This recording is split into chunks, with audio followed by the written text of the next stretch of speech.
የመካከለኛው ምስራቅ ጦርነት ከፈጠራቸው የበዙ ቀውሶች መካከል የዓለምን የነዳጅ አቅርቦት ስርዓት መፈተኑ ቀድሞ የሚጠቀስ ነው። ይህ የዓለምን ምጣኔ ሀብት እንቅስቃሴ የፈተነው የግጭት ዳፋ የነዳጅ አቅርቦቷ ከውጭ የሆነውን ኢትዮጵያም ፈትኗት የሰነባበተ ጉዳይ ሆኗል። ግን ደግሞ እንደ ሀገር ችግሩን በጥበብ ለመሻገር መንግስት በወሰዳቸው እርምጃዎች የከፋ ችግር እንዳይከሰት ሲሰራ ቆይቷል። ኢትዮጵያም የዚህ ዋነኛ ገፈት ቀማሽና ተጠቂ ሀገር ነች ማለት ነው።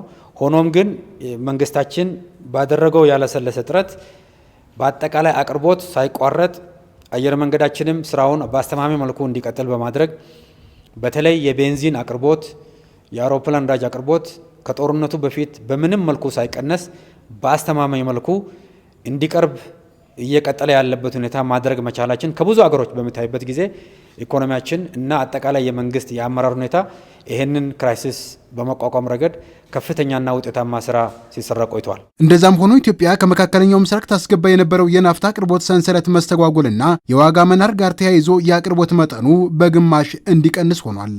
9 ሚሊዮን ሊትር በቀን የቀርብ ነበር።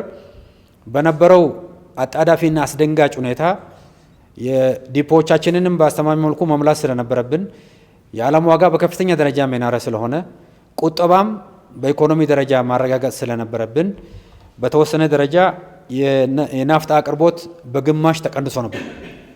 ያ ማለት ነው 9 ሚሊዮን ሊትር በቀን ይቀርብ የነበረው ወደ 4.5 ሚሊዮን ሊትር እንዲቀርብ ተደርጓል። ጦርነቱን ተከትሎ በናፍታ ላይ የተስተዋለው የዋጋ ጭማሬ ወደ ህዝቡ አልወረደም ያሉት ሚኒስትሩ አህመድ ሺዴ ይህም መንግስት ለነዳጅ የሚያደርገውን ድጎማ በእጅጉ እንዲያሻቅብ አድርጎታል ነው ያሉት። ከነበረው ድጎማ በተጨማሪ በሁሉም የነዳጅ አይነቶች ማለት ነው ከጦርነቱ በፊት ከነበረው ድጎማ በተጨማሪ በየወሩ 20 ቢሊዮን አዲስ ድጎማ መንግስት እየከፈለ ይገኛል ማለት ነው።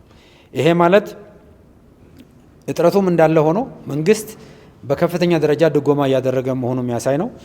በየወሩ 20 ቢሊዮን አዳዲስ ድጎማዎች ከነበረው የማክሮ ኢኮኖሚ ሪፎርምን ተከትሎ ስናረግ ከነበረው ድጎማ ይሄ ተጨምሮ አጠቃላይ የድጎማ ክምችቱን ከ300 ቢሊዮን ብር በላይ ከፍ አድርጎታል ማለት ነው። በዚህ ሁሉ ጫና ውስጥ ሆኖም መንግስት የኢኮኖሚ እንቅስቃሴውና የፕሮጀክት አፈጻጸም የወጭና ገቢ ምርት እንቅስቃሴም እንዲሳለጥ ውሳኔ አሳልፏል። በዚህ መሰረትም የናፍጣ አቅርቦት ከዛሬ ጀምሮ ከጦርነቱ በፊት ወደ ነበረበት እንዲመለስ ተደርጓል።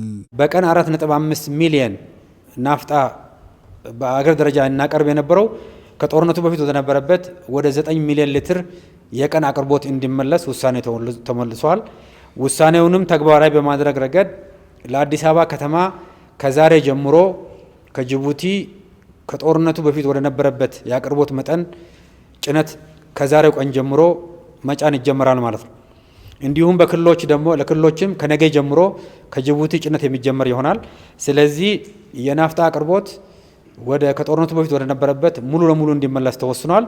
ይሄም 9 ሚሊዮን ሊትር አቅርቦቱ ይኖራል ማለት ነው። ሁኔታዎች እየታዩ በቀጣይ አቅርቦት ላይ ማሻሻያዎች ሊደረጉ ካስፈለገ በዛ ልክ ይሰራል ያሉት ሚኒስትሩ በመግለጫቸው ይህ በከፍተኛ ድጎማ የሚሰራጭ ናፍጣ በተገቢው መንገድ ተደራሽ እንዲሆንም መስራት እንደሚገባ አሳስበዋል። ይህንን ውሳኔ ተግባራዊ በማድረግ ረገድ እንደ ከዚህ በፊት ሁሉ የመከታተያ ግብረ ኃይል ሲቹዌሽን ሩም ያቋቋመውን ሲቹዌሽን ሩም አሁንም አጠናክሮ የሚቀጥል ይሆናል።